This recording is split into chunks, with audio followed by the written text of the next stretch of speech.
My name is Vivien Hartley. At 68, I'm a retired elementary school teacher, a grandmother, and someone who learned the hard way that love doesn't always mean saying yes.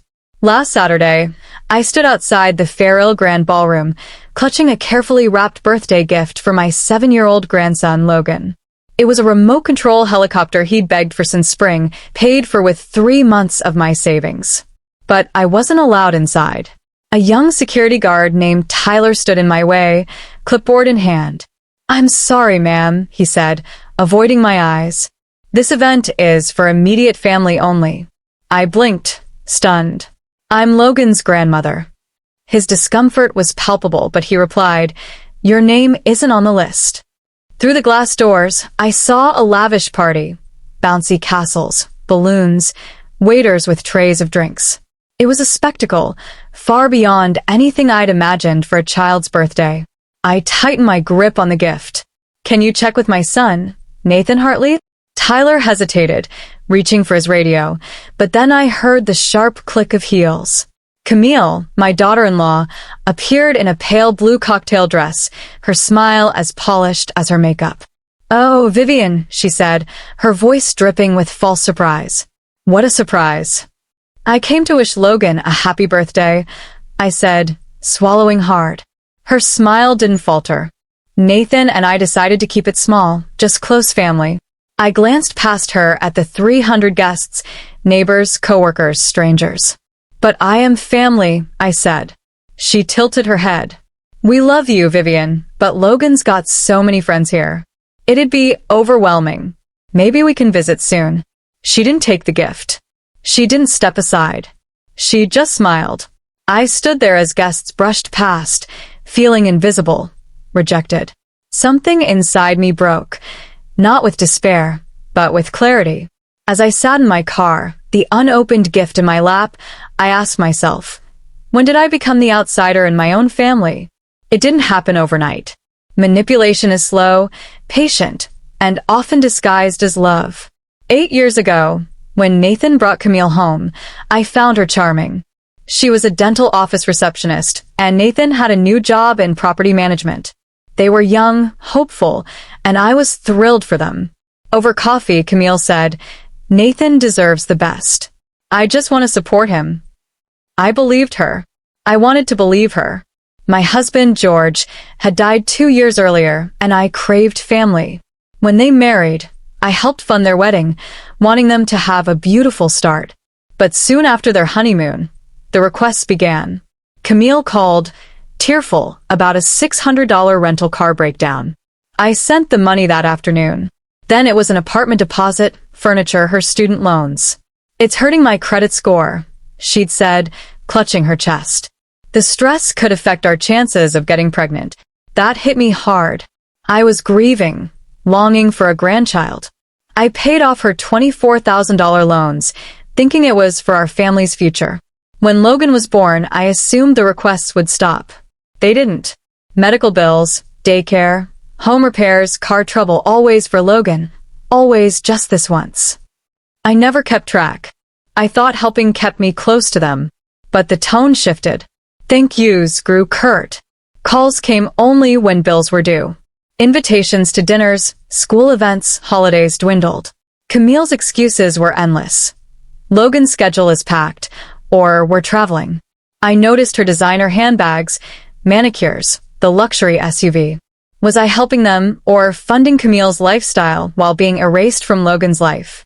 That night, alone in my silent house, the gift still on the table, I opened my laptop and checked my bank account. The numbers hit like a punch. $32,000 sent to them in the past year alone, supposedly for Logan's needs. But his party, with its $1,000 balloon arch, didn't look like a family struggling. I called Janelle Quinn, my banker at First Oak Financial, who'd guided me since George's death. "Janelle, I need your help," I said quietly. "I think Camille's been misusing my money." The next morning, I met Janelle with a folder of printouts. Her face grew grim as she reviewed them. "Vivien, Camille's been moving your money to a private account Nathan isn't even on." She showed me transactions, beauty salons, boutiques, airline tickets. None of it was for Logan. Then she dropped a bombshell. Camille used your credit profile as a co-signer for a luxury vehicle lease, claiming you were her guarantor. That's identity misuse. I felt sick. Camille had worn my savings like perfume while keeping me at arm's length. That night, I sat on my bed, staring at the moonlit driveway. I wasn't just a grandmother with a checkbook. I was done being used. I called Nathan. "Hey, Mom," he said casually. "Everything okay?" "No," I replied, voice steady. "I'm calling about the party. About what happened." He sighed. "It wasn't personal. Camille wanted to keep it simple." "Simple?" I snapped. 300 guests, but not me? He mumbled about a smaller celebration plan for me and Logan, but I pressed on. "How much money do you think I've given you this year?" He guessed a few thousand. "Try $32,000, I said. "And Camille's been moving it to her personal account for spa treatments and handbags." His breathing quickened. "You're making a big deal out of nothing. You gave it willingly." "I gave it for Logan," I said. "Not her fantasy life." "That's betrayal, Nathan." His tone turned cold. "You're overreacting. Camille's under pressure to present a good image for my career." "That doesn't justify stealing," I shot back. "If you can't see that, we have a bigger problem. I'm done being your emergency fund." I hung up, hands trembling with clarity. I called Janelle again. "Freeze every account with Camille's name on it. Joint accounts, credit cards, anything I co-signed." Then I called the Farrell Grand Ballroom. "The credit cards for the Hartley event are about to be declined," I said. "You'll need a backup plan." I didn't need revenge. I needed the truth to land. By noon, Camille was frantic. "What did you do, Vivien?" she shrieked over the phone. "My card was declined in front of everyone." I stayed calm. "You mean like being told I wasn't family enough for my grandson's birthday?" "That was different," she snapped. "No, it wasn't," I said. "You've been erasing me for years." I hung up. The next day, I met my attorney, Marsha Levine. She reviewed my documents and said, "This is financial exploitation.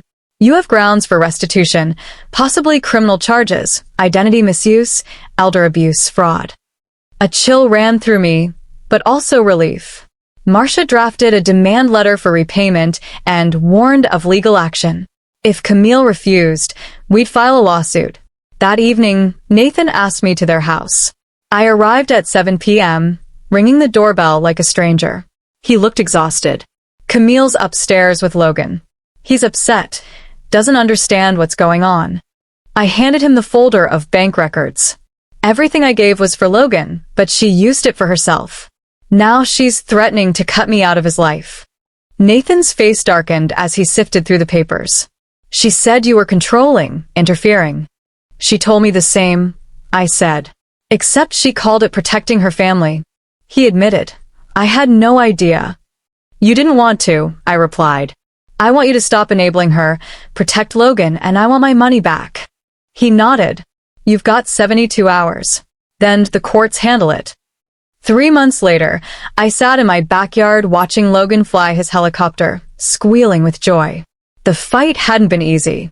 Camille resisted the demand letter with tears, gaslighting, and accusations of senility. But the evidence, bank records, loan applications, withdrawals, was undeniable.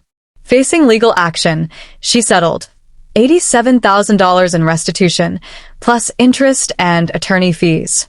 She also signed a court-approved agreement ensuring my time with Logan. Nathan filed for divorce after discovering Camille had maxed out credit lines in his name too. She moved to her mother's in upstate New York, working part-time at a call center. Logan now spends every weekend with me. We bake, do puzzles, visit the park. He laughs more, sleeps better. One day, coloring at my table, he said, "Grandma, I like it here. It feels like home." I hid my tears in the kitchen. Inspired, I started a support group at the library for grandparents facing financial abuse or neglect. It grew into Second Voice, a nonprofit offering legal referrals, boundary workshops, and community. At one meeting, a woman named Frances said, "I thought saying no was selfish. Now I know it's wise." We nodded, sharing stories of reclaiming our worth.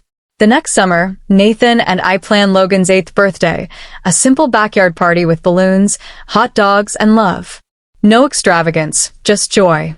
Logan chased Bubbles barefoot, and Nathan and I laughed like we hadn't in years. That night, sipping iced tea on my porch, I reflected on who I'd been. A woman grateful for scraps, afraid to rock the boat.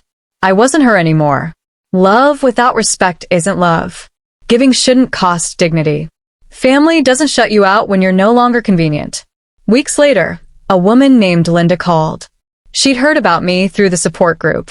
Her daughter-in-law had used her finances, cut her off from her grandchildren. "I feel ashamed," she whispered. "It's not your fault," I said. "Write everything down. I'll connect you with Marcia." Her quiet sob of relief stayed with me. Helping her felt like building a bridge from my pain to someone else's healing. Second Voice became a haven. One rainy Thursday, I walked into a room of new faces, seniors holding folders or tears, sharing stories of manipulation and resilience. Linda, now reunited with her grandson, told the group, "Vivien showed me I wasn't alone. Now I want to help someone else."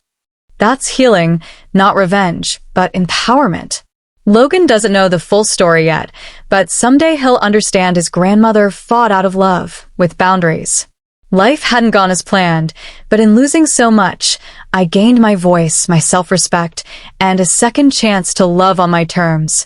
If you felt invisible in your family, know this. You're not alone. You matter. Your voice, your boundaries, your dignity, they matter. Choosing yourself doesn't mean loving others less. It means loving yourself too. Share your story. Let's build a world where no one is silenced in their own family.